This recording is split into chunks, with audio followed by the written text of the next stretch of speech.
আসসালামু আলাইকুম ভিউয়ার্স, রাব্বি ইলেকট্রনিক্সের পক্ষ থেকে সবাইকে স্বাগতম। তো আজকে আপনাদের মাঝে আমি আবারও একটি নতুন ভিডিও নিয়ে হাজির হয়েছি। তো আপনারা দেখতে পাচ্ছেন যে আমার হাতে একটি ইনভার্টার মেশিন রয়েছে। লক্ষ্য করুন, এটি একটি 500 ওয়াটের ইনভার্টার। এটির মাধ্যমে আপনারা খুব সহজেই ব্যাটারি 12 ভোল্টের ব্যাটারিকে সরাসরি এসি আউটপুট নিতে পারবেন। দেখুন এখানে লক্ষ্য করুন, ডিসি টু এসি অর্থাৎ 12 ভোল্ট থেকে আপনারা 110 থেকে 220 ভোল্ট পর্যন্ত আউটপুট পেয়ে যাবেন।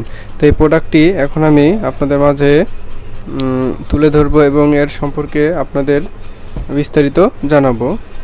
তো প্যাকেটটি খুললে আপনারা দেখতে পারবেন যে এরকম একটি ইনভার্টার।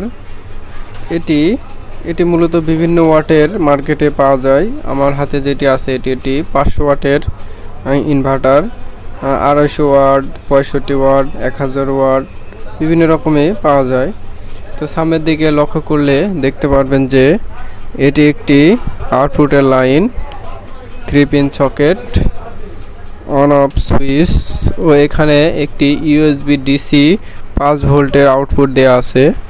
পিছনের দিকে লক্ষ্য করুন, এই দুইটি হচ্ছে ব্যাটারি কানেক্টর। এটি হচ্ছে পজিটিভের লাইন এবং এটি হচ্ছে নেগেটিভের লাইন। আর এই দুইটা হচ্ছে ক্লিপ। এই ক্লিপের মাধ্যমে আপনারা ব্যাটারিতে কানেকশন লাগাবেন। তো এই ধরনের ইনভার্টারগুলো দিয়ে শুধুমাত্র ব্যাটারির ভোল্টেজকে সরাসরি এসিতে রূপান্তর করে দেয়। এটির মাধ্যমে আপনারা 500 ওয়াট পর্যন্ত লোড দিতে পারবেন। তো 500 ওয়াট পর্যন্ত লোড না দেওয়াই উচিত, সবসময় কিছু কমিয়ে রাখা উচিত। তো এই ধরনের ইনভার্টারগুলো দিয়ে আপনারা খুব সহজেই ব্যাটারিকে এসিতে রূপান্তর করে নর্মাল কিছু লোডের কাজে ব্যবহার করতে পারেন। ইমার্জেন্সি অনেক কাজে আপনারা এগুলো ব্যবহার করতে পারবেন। তো যারা অল্প টাকায় আপনাদের ইনভার্টার খুঁজছেন, অর্থাৎ আইপিএস বানাতে চাচ্ছেন অল্প টাকাতে, তারা এই ধরনের ইনভার্টারগুলো ইউজ করতে পারেন। তো এটির সাথে আপনারা একটি চার্জার ও একটি ব্যাটারি কিনে নেবেন, তাহলে আপনারা খুব সহজেই এটি ব্যবহার করতে পারবেন।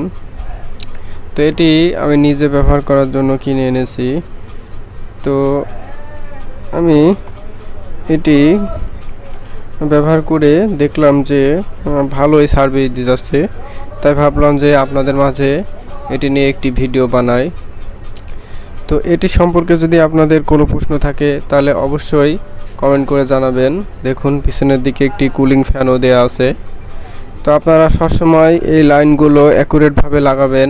উল্টাপাল্টা লাগালে এটি নষ্ট হয়ে যাওয়ার সম্ভাবনা আছে, যেহেতু এটি একটি চায়না প্রোডাক্ট, একেবারে ওয়ান টাইম প্রোডাক্ট। অল্প টাকায় এই ধরনের প্রোডাক্টগুলো মার্কেটে অ্যাভেলেবল পাওয়া যায়। তো আপনারা যদি এটি সঠিক ব্যবহার করতে পারেন তাহলে এটি অনেক দিন ব্যবহার করতে পারবেন। তো এই ছিল আজকের ভিডিওতে। ধন্যবাদ সবাইকে।